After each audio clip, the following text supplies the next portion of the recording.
I'd like to introduce to you the one, the only Bruno Wattenbergh. The most unlikely man to work for the government.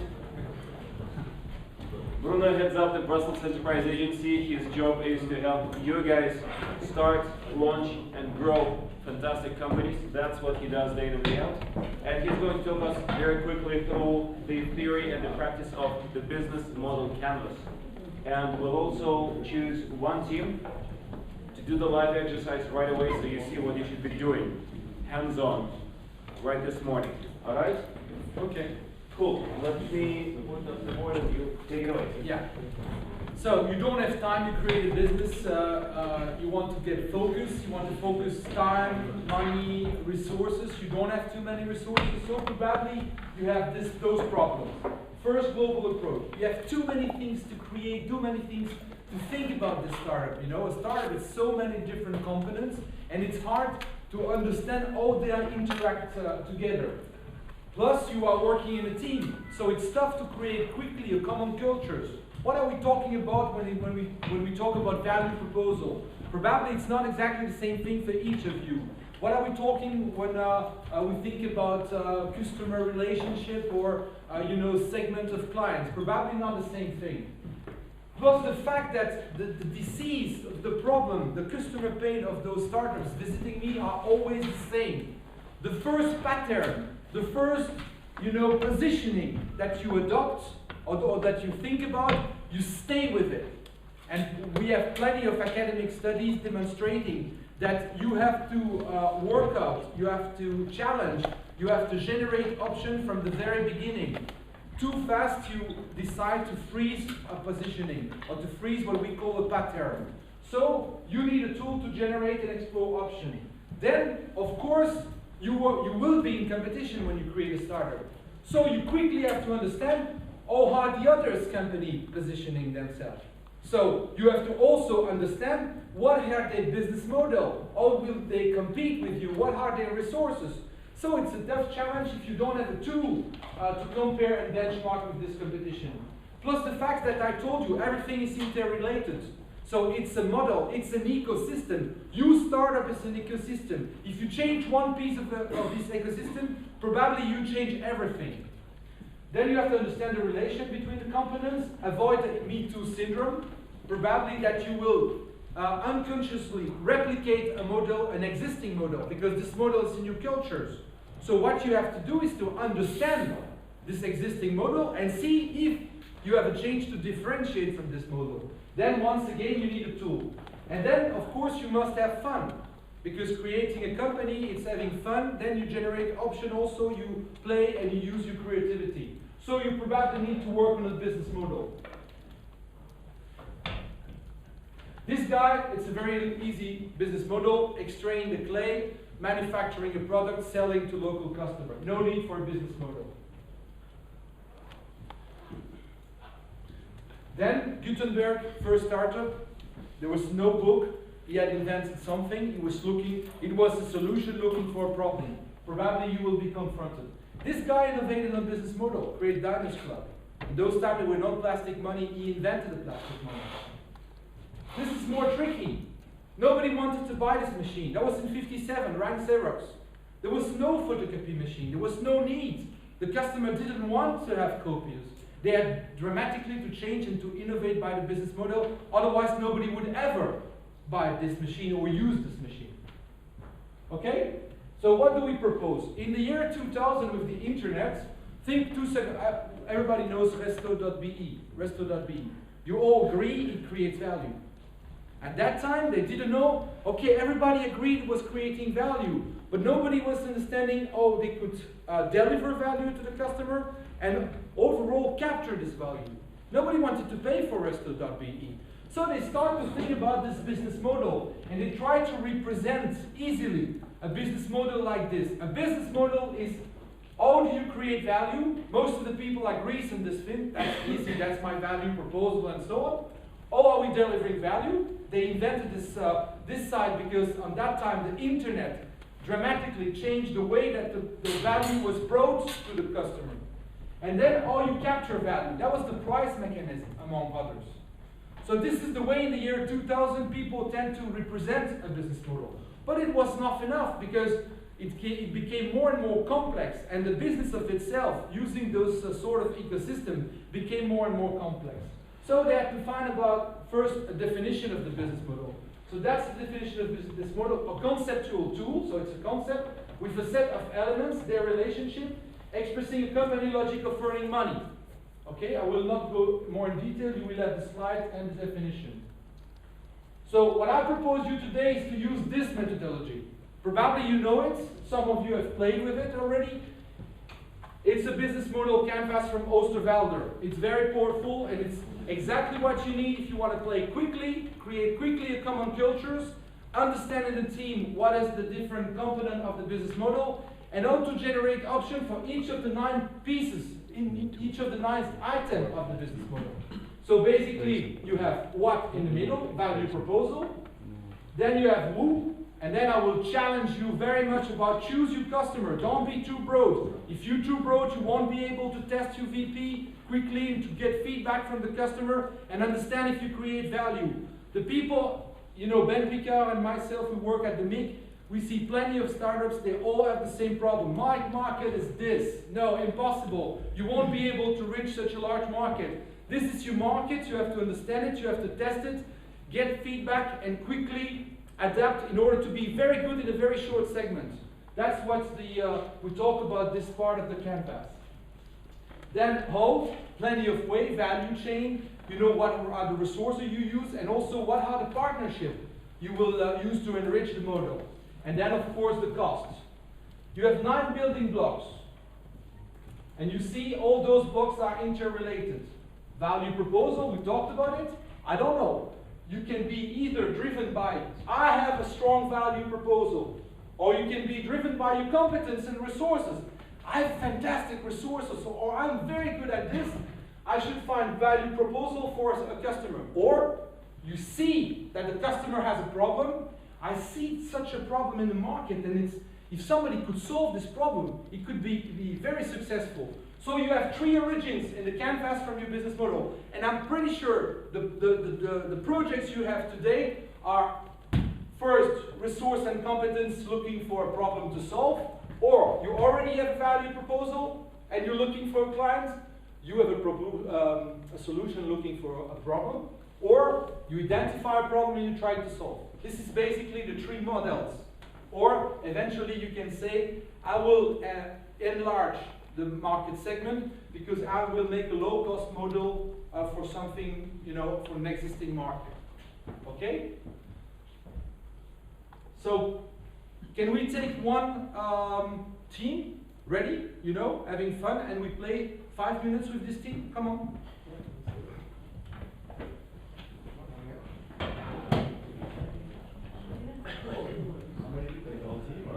Yeah, come the whole team.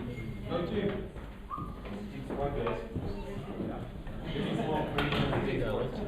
What's the name of your team? Champagne Me. Are you driven by a very specific resource and you know, competences you have? Do you already have a strong value proposal? Or you are looking to a specific problem some clients have? Yes, exactly, the last. Okay, so you in this situation, Yes. you try to solve a problem on the market. Try to explain me the customer pain. Well, in our situation, the customer's pain is not being able to get into nightclubs. There's long lines, they don't know promoters, and if you're traveling, then you can't have a night out without pre-planning. So we want to solve that problem by giving a platform for people to log in, find an event they like. Okay, so you see that it's already mixing. He's talking about this arrow. A problem that you know, a problem that one specific segment of people or a large segment of people, we haven't segmented the market here, have. So what is your value proposal for this? We create an easy-to-use platform for the users. A platform, so we already think about resources and activities. You know, I can already put some stickers here. Platforms, it means that they need some competences in IT. Of course, they need some, you know. Yeah, you can put some. Only one they can just reach. Yeah, okay. And then we already have an idea about their activities.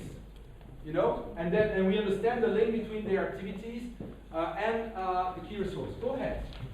So value proposal, a platform. Right. It's like an application, actually. Like on your phone, it allows you to reserve tables, and that creates on real time a list for the club to get in. Yeah. So it pretty much lets you in at any time. You don't have to call promoter, and you become a VIP without actually having to know anybody. Yeah. Okay. All the people will you know, acquire this. How? Yes. So we How are you going to sell? If I'm in the client segment, how am I going to discover your app?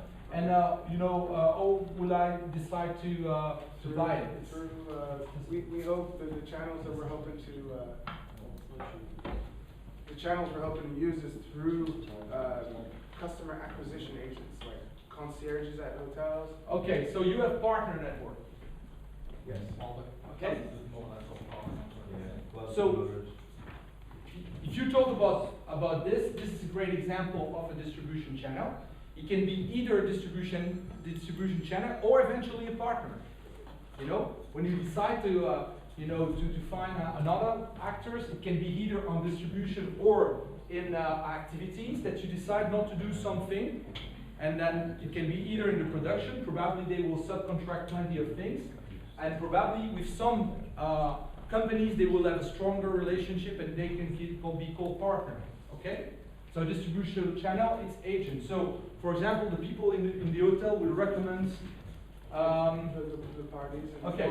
commission. So you see how we can play it. You're going to pay those people. Yes. So it will be a cost. So those people, you will have to pay them. Right. What is the way they will be paid? It's commission-based payment. Commission-based. So you have an idea of the cost structures. All the clients are paying. Via PayPal on the website. So they pay for the app, or each time they will enter. We take a cut of their time. We take commission. Commission. Every payment. So you have two revenue when you sell the app and when you have the. We don't sell the app. You don't sell the app. Okay. So we have an idea of the revenue flow. You can see the problem they will have in the beginning because it will be capital intensive because it's only the commission. So the commission will come step by step, but they will have to pay upfront. So probably it's a capitalistic business. Actually, no. Actually, it's the thing, since it's when the customer pays, Yeah. you get a cut of the customer whatever he paid. So we actually never have to get out of our pocket. Yeah, but you have to pay for the app in the beginning. That's That's right. what I mean. Yeah. And- Oh, for developing, yes. Yeah. Okay, key activities. What are you going to do and what you won't do? What are we going to do? You will do the platform by yourself, the database. Well, that's primarily why we're here, to attract like-minded people and to get developers and designers to help us. Yes, well, firstly, to put up a landing page and a prototype, Yeah. nonetheless, and to test it out to see if the assumptions are. Okay. How are you guys going to sell to the agent? You will have commercial agents. So far, we're selling to the clubs. You will sell to the clubs, but I'm talking to those selling the. To the concierges. Yeah. As of right now, I mean, this is a very small team, so we're doing it ourselves. We're reaching out to promoters, to concierges, every time we go out, and we've been quite successful. Okay, client relationship.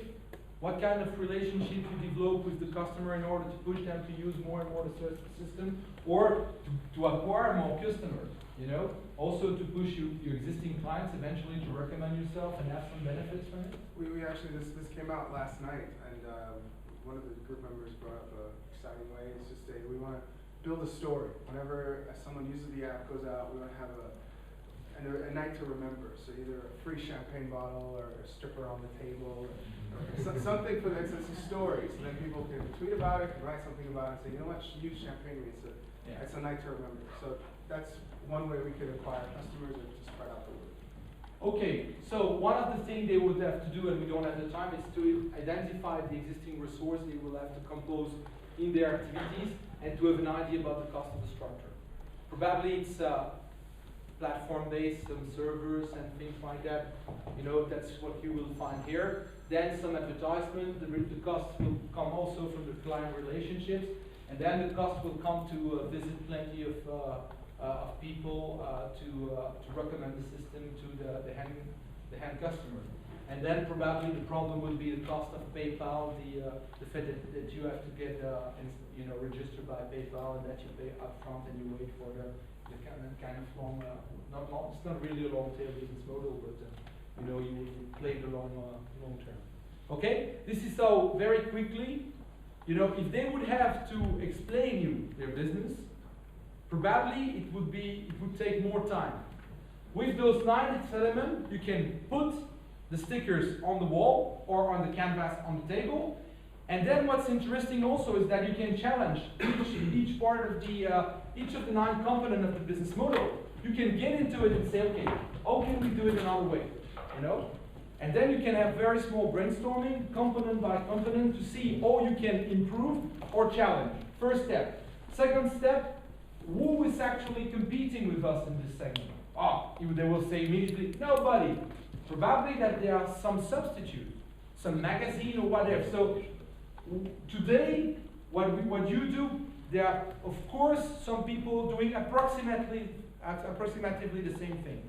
So if you think it's a real competitor, take a look on their business model canvas. So quickly draft a business model canvas, or you take post-its, you use the different colors, and you put your competitor on the canvas model with another color. Okay? So first challenging each of the 9 items, then comparing with the existing offer, and then see how you can generate plenty of options, because the luxury today is choosing. So the first pattern you use is probably not the most powerful one or the more efficient one. If I ask all of you in a group of 5 or 6 people to solve a complex problem, you will come with the same solution, probably not be efficient. And in the group, everybody will say, oh, come on, everybody's doing this way. We always have done the same thing. That's what we are trained for.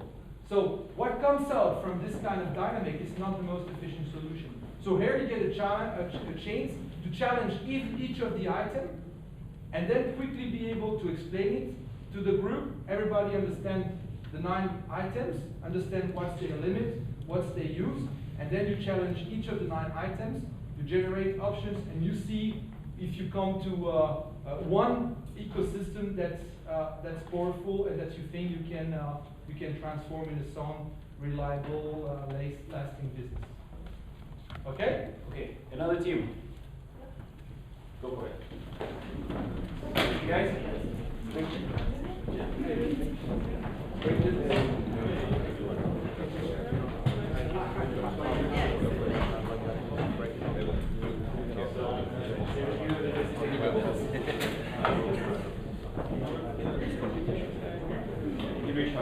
So, the first question of a pitch is always the same.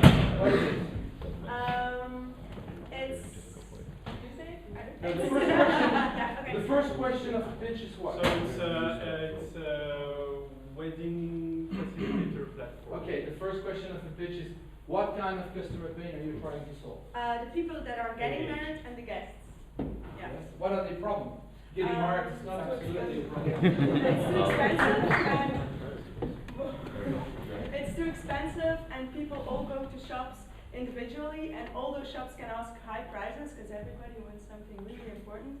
So if those. So what are you selling? You're selling time. I'm selling time, and I'm selling Price reduction. Price reduction. So if 10 people want the same product, they can just order it on the site, and if 10 people order the product, it goes down in price. On the business model canvas, what's the epicenter of their innovation? Customer pain? Probably, okay? Yeah. So you start with the customer pain, you identify and you try to solve it. Yeah. Okay, what's your value proposal? It's like, for example, there's an organizer. You can see which venues are available on what dates. If 5 people order the same flower shop, the prices go down. You also have a group babysitter.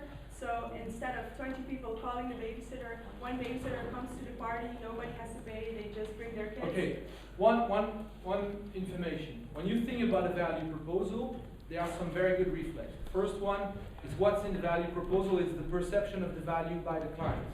So you have something about the characteristic of the products. Please be careful of the Swiss knife. What you will tend to do is add more and more components to your value proposal. This is stupid because your client will have to pay for each of those extra value.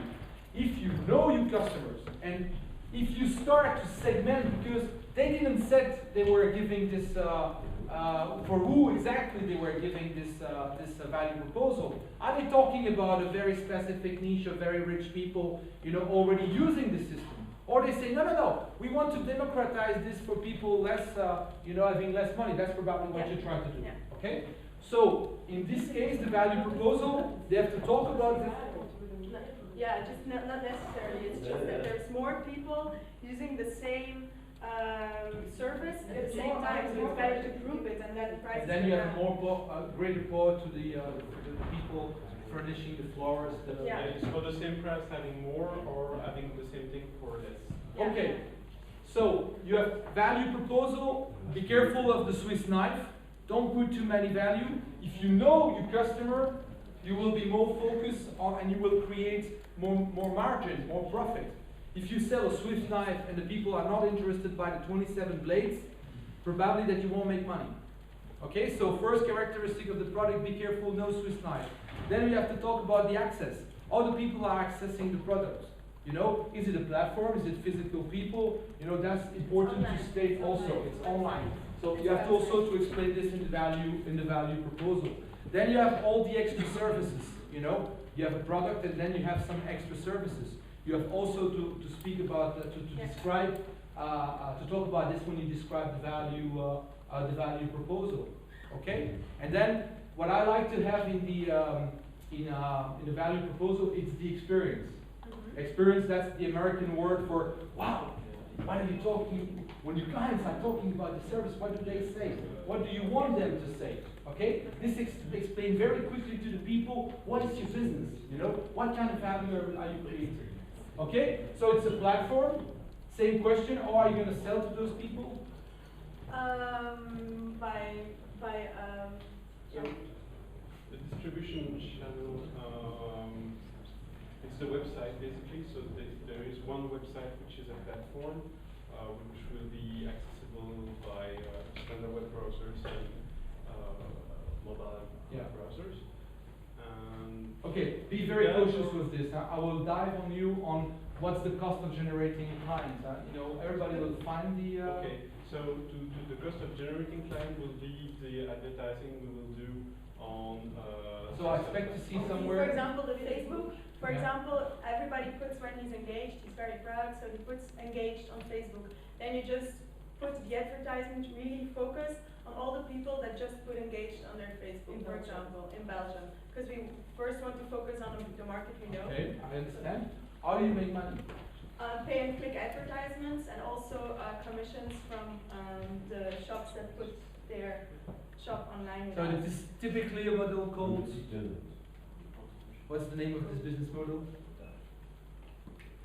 Probably a long tail business model, a lot of click on plenty of different kind of products available on the platform. Okay. Key resources you need to develop such a business model. What do you have to be good at to develop such a model? What kind of resources do you need to have? IT, but we have a good platform that's working without a glitch. Managing social marketing. I mean, we put retailers and put people online because if one is not good, you will have bad comments. You're going to have some partners. All the people offering on the platform will be partners. How many partners are you looking for? 10, 20, hundreds? More like hundreds. I mean, it will hundreds. be more partners that will come to be with us than the opposite. So we won't go find them. They will try to be with us. Okay. For example, we would also want to offer like a sort of wedding list, and then the retailers can sell their products at our site. They and take if 10 time on people, this and this and yeah, and if 10 people order the same, prices go down. So we have a lot of retailers just selling. What do you think about the weak point, strong point of the business model? Strong points. Okay, anybody? No, but they just died. They started from a We really just started. Who's smart? Who's smart in the team? Well, married recently. The married person is You're dealing with basic demographics here. You Yeah. can't drive more people to get married in a given season. You have, like, spring, summer is gonna be your boom time, and there's only gonna be a certain percentage getting married. Then you have time off at Christmas, but you can also do baby lists and guests, and the guests have to order at the wedding list. So guests order on the wedding list for a certain amount of time. You have baby lists. You have. But you did the market segment is small. Huh? You did what you said. You got a fairly well-defined, Still divorce list or. you got a fairly well-defined demographic. Yeah. You know, a certain percentage of people in, say, Belgium getting married in a given year. They're presently getting the goods. But there is a huge business, they have salon, wedding. Yes, but listen, they're presently getting the goods, the flowers, the plates, the catering, already. So your business model seems to me essentially that you have customers who have relationships with providers. You're gonna get in the middle, so you're gonna aggregate customer stuff, get bulk discounts, and then the existing suppliers, they're providing more for less, and they're paying you a commission for customer aggregation. How many kind of customers do you have? Well, for example, if I watched on a site that just says what's available on the market to get married. For example, what flower shops are available, which printers for invitations, and I saw on that site that there's already 100,000 registered people on that site. Just to look what is just in Belgium. How many kind of great category of customer they have? We have three. Who said two? Who? The people getting married and the sprayers, flower shop, etc. So you have probably, how do you deal with this? On the canvas, you have two different colors of post-it because the shop owner, flower shops, the people, the catering business, they are also customers. Yeah. You're giving also them value. And you will take a commission, you have users and customers. Okay? This is the reason you can have partners. The partner network, you can buy a partner in the distribution side or in the activity side. Okay? Kind of risk for this business? Being copied. Being copied. Don't think about this risk in the beginning. Don't ever think about it. It's easy to copy DMV, so. Yeah, The sales force, the sales force you need to manage the shop with your main thing is not to aggregate. Eggs and chicken. To be profitable, you need a certain amount of people offering their services on the business and a minimum amount of people using it. So eggs and chicken problem. So it means money up front. Okay? Sorry, marketing costs. No Yeah. problem. Before you get to marketing, you need to sell your platform to your suppliers, otherwise you won't need any marketing. but we would start with one idea, and if that idea sells, we could add the other idea. So we would focus on one of the Yes. ideas and then. In fact, probably it's a good idea, but you must see if it fits with your value proposal. You need a minimum value proposal to get on the market. So probably you will not be able to step by step aggregate services or value. Yeah, we'll have a sort of launch, and we have to reach in a certain amount of time, a certain amount of people, and if we reach that, it's okay. If we don't, then we have to stop. Okay, I will quickly sum up the business. We are the one offering to people who getting married, less headache, less saving time, and they have a broader choice without using too much time and too much risk of tension in the couple when getting married. How are we doing this? We offer a platform aggregating plenty of services available for somebody getting married. All people are discovering us through the social media, because we are very strong on Facebook and all the social network. And as soon as somebody is getting putting that they are together, we send a little advert with pay-per-click, so we only pay for people interested to buy our services. How do we have a clear client relationship? We have a special intelligent model that as soon as people click that they are in couple, we take a look on the age, and with statistics we regularly send a little message to explain our services. What are the revenue flows? We take a commission on each of the services accessed through a pay-per-click system because we have a fantastic partner network, and all those partner networks are very interested to work with us because they increase the deal flow and they don't have to look or fight to find a customer. So the resources we have is principally IT resources and very good marketing capacities. Of course, we have the money to finance the value chain, because we need to have a strong IT platform and to be able to regularly have some social marketing action. The cost structure is very easy, the platform and the cost of social marketing. For the rest, mainly what the costs are is to have regularly discussion with partners to increase the portfolio, because the portfolio of partners is a key success factor of our business. The revenue flow is the commission we generate on each of the clients. I don't know your business, but in 1 minute I'm able to sum it because of the canvas. Okay. All right, guys. Bruno, thank you very much. Are you around for another half an hour? I'm here until 1 o'clock. Okay. Anybody else wants to have the same sort of workshop with Bruno? We have plenty of canvas here. You can use it. Wait. No. Okay. Come see me individually. Otherwise, it's going to be a mess. Hold on a second. Can you go to him and say that but be careful, use it, don't put permanent ink. No, we have to ask him. 500 euros. Guys, sticky notes. Sticky notes are your friends. Don't write on the canvas. If you write on the canvas, you will have to clean it up. This one is Canvas.